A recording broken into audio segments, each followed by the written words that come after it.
Assalamualaikum warahmatullahi wabarakatuh. Kami dari kelompok 7 hari ini akan mempresentasikan hasil kerja kelompok kami yang berjudul Keterampilan Dasar dalam Konseling. Sebelum memulai presentasinya, alangkah baiknya saya akan memperkenalkan diri dan memperkenalkan kelompok-kelompok saya. Yang pertama ada saya sendiri yaitu Rati Dinda Safitri. Yang kedua ada teman saya Arini Juhairo Hayati, lalu ada Hanifah Husna, dan yang terakhir ada Anissa Aulia. Mari kita langsung lanjut ke presentasinya. Dimulai dari Saudara Aulia. Baik, terima kasih.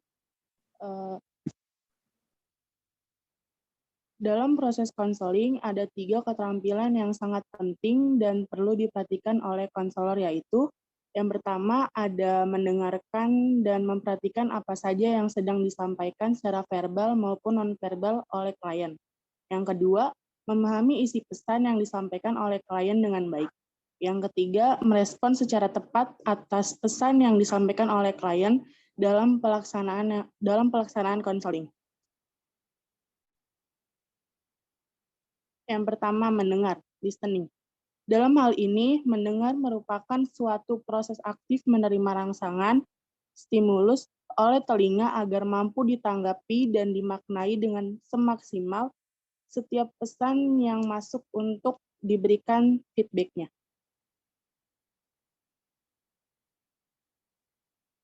Menjadi pendengar yang baik.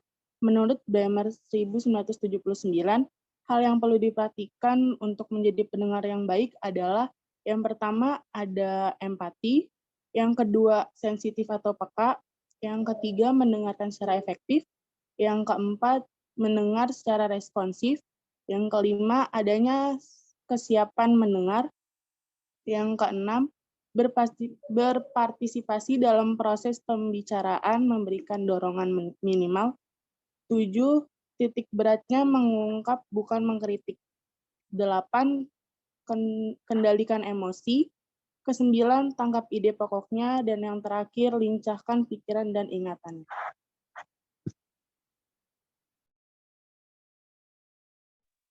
Dua, memahami, understanding. Memahami dalam konseling merupakan suatu bentuk interaksi komunikasi antara konselor dan konseli, di mana konselor adalah orang yang memiliki peran utama terhadap keberhasilan konseling. Tujuan memahami konseli diantaranya yang pertama yaitu agar mampu menerima keadaan konseli seperti apa adanya dan sekaligus dari segi kelebihan maupun kekurangannya.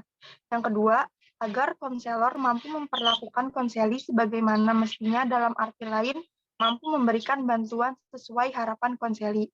Yang ketiga, agar konselor terhindar dari gangguan komunikasi, sehingga mampu menciptakan relasi yang semakin baik dengan klien.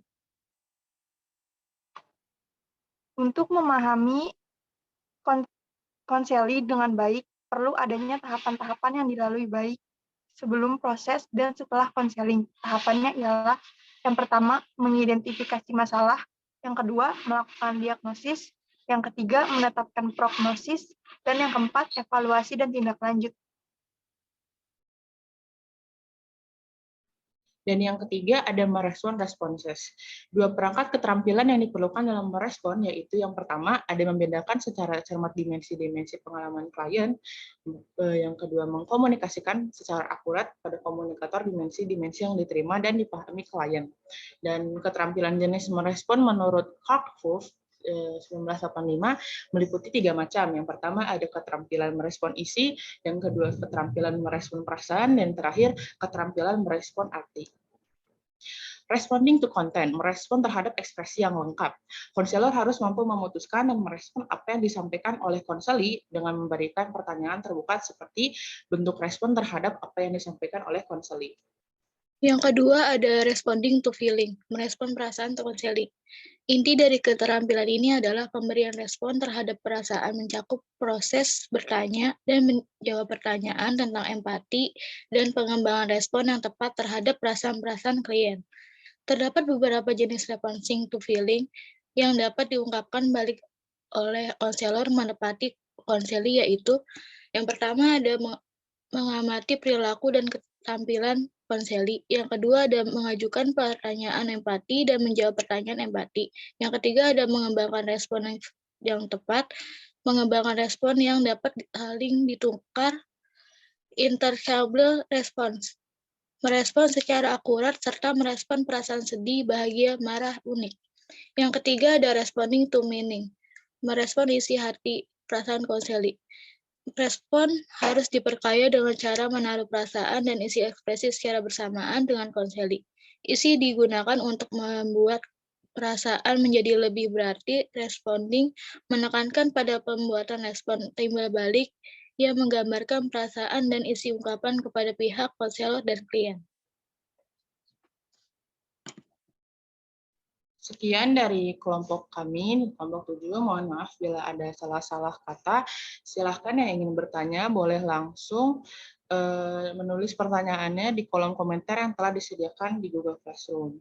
Dari kami, sekian dan terima kasih. Wassalamualaikum warahmatullahi wabarakatuh.